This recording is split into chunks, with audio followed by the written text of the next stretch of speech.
Bismillahirrahmanirrahim. Assalamualaikum warahmatullahi wabarakatuh.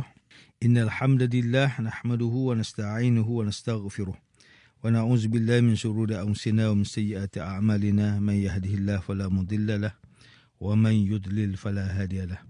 Asyhadu an la ilaha illallah wahdahu la syarika lah wa asyhadu anna Muhammadan 'abduhu wa rasuluh. Allahumma salli wa sallim ala sayyidina Muhammad wa ala alihi wa ashabihi wat tabi'in wa man tabi'ahum bi ihsan ila yaumiddin. A'udzu billahi minasyaitonir rajim. Ya ayyuhalladzina amanu taqullaha haqqa tuqatih wa la tamutunna illa wa antum muslimun. Amma ba'd. Yang berusaha Tuan Haji Ahmad Nazri Muhammad Yusof selaku penerbit rancangan tafsir Al-Quran dan seterusnya sidang pendengar yang dirahmati Allah. Alhamdulillah, pertamanya marilah kita bersama-sama merafakkan setinggi kesyukuran kehadrat Allah Subhanahu Wa Taala di atas segala nikmat, kurniaan dan rezekinya yang tidak ternilai. Selawat dan salam ke atas junjungan besar Nabi Muhammad sallallahu alaihi wasallam, ahli keluarga baginda dan para sahabatnya yang tercinta. Tuan-tuan, puan-puan, para pendengar yang dimuliakan, bersama saya Profesor Dr. Muhammad Najib bin Abdul Qadir, Fakulti Pengajian Islam Universiti Kebangsaan Malaysia. Pada hari ini, kita akan menyambung kembali rancangan tafsir Al-Quran bagi siri ke-129. InsyaAllah, pada kali ini kita akan membincangkan mengenai pentafsiran ayat ke-84 surah At-Taubah. A'udzu billahi minasyaitonir rajim. ولا تصل على أحد منهم مات أبدا ولا تقم على قبره إنهم كفروا بالله ورسوله وماتوا وهم فاسقون. Dan janganlah engkau sembahyangkan seorang pun yang mati dari orang munafik itu selama-lamanya. Dan janganlah engkau berada di tepi kuburnya, kerana sesungguhnya mereka telah kufur kepada Allah dan Rasulnya, dan mereka mati sedang mereka dalam keadaan fasik, derhaka. Muslimin dan muslimat yang dirahmati Allah, Profesor Dr. Muhammad Quraisy Shihab melalui kitabnya Tafsir Al-Misbah menyatakan pada ayat ke-84 surah At-Taubah bahawa melalui ayat ini Allah Subhanahu Wa Taala melarang kaum muslimin memberi penghormatan kepada orang munafik dan ditegaskan larangan beristighfar kepada mereka setelah mereka meninggal dunia disebabkan oleh keengganan orang munafik ikut berperang dan mempersendakan Rasul serta kaum muslimin. Oleh itu kaum muslimin juga dilarang untuk memohon keampunan bagi orang munafik dan menduakan mereka seolah-olah mengharapkan rahmat terhadap orang munafik yang telah memusuhi Allah Subhanahu Wa Taala. Dalam mentafsirkan lafaz wala taqum ala qabrih, Profesor Dr. Muhammad Quraisy Shihab menukilkan pandangan daripada Ibnu Ashur dan Muhammad Sayyid Tantawi dengan maksud berdiri ketika dikuburkan dan jangan juga menziarahi kuburnya. Hal ini kerana bersama membantu dalam pengebumian seseorang Muslim adalah fardu kifayah sebagaimana solat jenazah. Maka perintah tidak solat dan tidak menghadiri pengebumiannya merupakan pernyataan tentang kekafiran orang yang mati itu dan tidak wajar dihormati oleh Rasulullah sallallahu alaihi wasallam. Bagi para syuhada yang gugur dalam medan perang, mereka mendapat penghormatan daripada Allah Subhanahu Wa Taala sehingga tidak perlu disolatkan kerana mereka telah diampuni Allah Taala atas perjuangan mereka telah pun menjadi saksi kesolehan mereka. Kesolehan mereka itu yang memohonkan keampunan jika masih ada dosanya yang tersisa. Adapun orang munafik itu diberi penghinaan terhadap amal-amal buruk mereka dan mereka tidak wajar untuk disolatkan kerana sekalipun mereka disolatkan mereka tidak akan mendapat keampunan daripada Allah Subhanahu Wa Taala.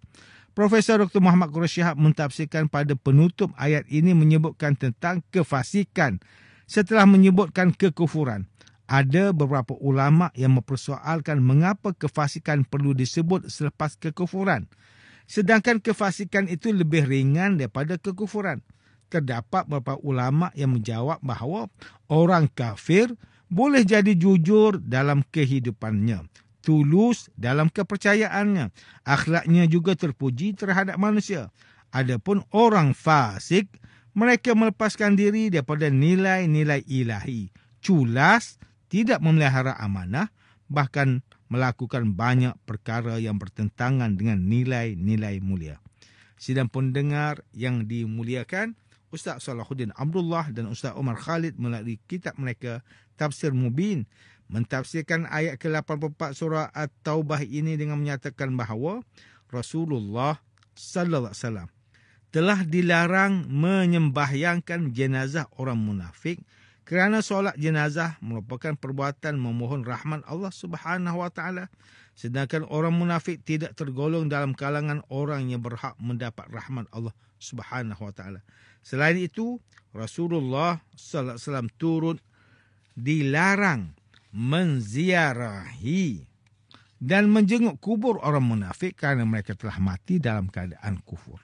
Manakala Profesor Dr. Tengku Muhammad Hasbi As-Siddiqi menerusi kitabnya Tafsir An-Nur mentafsirkan ayat ke-84 surah At-Taubah ini bahawa Rasulullah sallallahu alaihi wasallam dilarang untuk solat jenazah bagi orang munafik yang telah mati, sehingga kan baginda dilarang untuk menguruskan jenazah mereka dan mendoakan mereka di kubur mereka. Rasulullah sallallahu alaihi wasallam dilarang untuk mendoakan jenazah sebagaimana yang baginda telah lakukan terhadap jenazah kaum muslimin yang telah meninggal dunia. Melalui ayat ini Allah Subhanahu Wa Taala telah melarang Rasulullah SAW menyembahyangi 12 jenazah tokoh-tokoh orang munafik yang diketuai oleh Abdullah bin Ubay bin Salul sebagai suatu penghinaan terhadap mereka. Manakala Profesor Dr. Haji Abdul Malik bin Abdul Karim Amrullah atau lebih dikenali sebagai Hamka melalui kitabnya Tafsir Al-Azhar ketika mentafsirkan ayat ke-84 surah At-Taubah ini menjelaskan bahawa larangan terhadap Rasulullah SAW untuk menyembahyangkan jenazah orang munafik. Masyarakat Islam pada zaman baginda hidup dalam ukhuwah Islamiyah dan hubungan silaturrahim yang cukup erat sejak manusia dilahirkan sehingga ditamatkan riwayat mereka. Setiap fasa kehidupan disambut dengan baik, seperti upacara, akikah, berkhitan, perkahwinan dan kematian. Jika seseorang Muslim meninggalkan dunia, jenazahnya dikafankan, disembahyangkan dan dikuburkan sebaik-baiknya. Profesor Dr. Hamka juga menyatakan bahawa pada hari kematian orang munafik, Rasulullah sallallahu alaihi wasallam dilarang untuk menguruskan jenazah mereka seperti mana yang telah baginda lakukan terhadap jenazah orang muslim. Malah baginda dilarang untuk berdiri di kubur dan tidak dibenarkan untuk mendoakan mereka. Keengganan orang munafik untuk mengikuti segala perintah Allah menyebabkan mereka mati dalam keadaan kufur. Tuan-tuan dan puan-puan yang dirahmati Allah, demikianlah tafsir bagi ayat ke-84 surah At-Taubah menurut pentafsiran oleh para ulama. Ayat ke-84 surah At-Taubah ini menjelaskan mengenai larangan pengurusan jenazah orang munafik dengan sebaiknya dan larangan untuk mendoakan mereka setelah mereka mati. Hal ini kerana mereka telah mati dalam keadaan kufur, dalam keadaan mereka enggan menuruti perintah Allah Subhanahu Wa Taala dan berpura-pura dalam mengikuti suruhan dan ajakan untuk agama Islam sehingga mereka mendapat penghinaan setelah mereka meninggal dunia. Muslimin dan muslimat yang dimuliakan, ayat ke-84 surah At-Taubah ini memberikan peringatan kepada kita supaya menjauhkan diri daripada sifat-sifat orang munafik supaya akan tergolong dalam kalangan orang yang berhak mendapat rahmat Allah Subhanahu Wa Taala. Sangatlah rugi bagi orang munafik kerana mensia-siakan peluang untuk hidup sebagai muslimin sehingga Allah Ta'ala enggan memberi rahmatnya terhadap orang munafik. Sehingga kan solat jenazah yang merupakan penghormatan terakhir kepada si mati serta doa kepada si mati itu tidak mereka perolehi.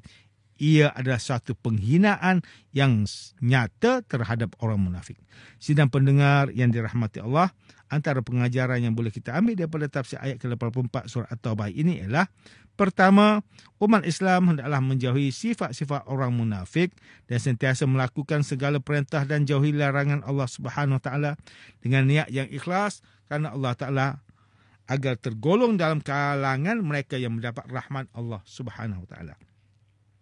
Kedua, setiap orang Islam hendaklah mengamalkan perbuatan Rasulullah Sallallahu Alaihi Wasallam ketika mengunjungi jenazah orang Muslim dengan mendoakan mereka dan membantu menguruskan jenazah mereka agar mereka beroleh pahala, justru dapat mengingatkan kepada orang yang masih hidup untuk memperbanyakkan amalan soleh, amalan kebaikan supaya dapat meninggal dunia dalam keadaan husnul khatimah. Tuan-tuan, puan-puan para pendengar yang dimuliakan, sekian saja rancangan tafsir Al-Quran pada hari ini. Semoga kita semua mendapat manfaat daripada perbincangan ilmu ini. Insya-Allah, mudah-mudahan kita akan bertemu lagi pada siri rancangan tafsir Al-Quran yang akan datang. Wabillahi taufiq wal hidayah. Wassalamualaikum warahmatullahi wabarakatuh.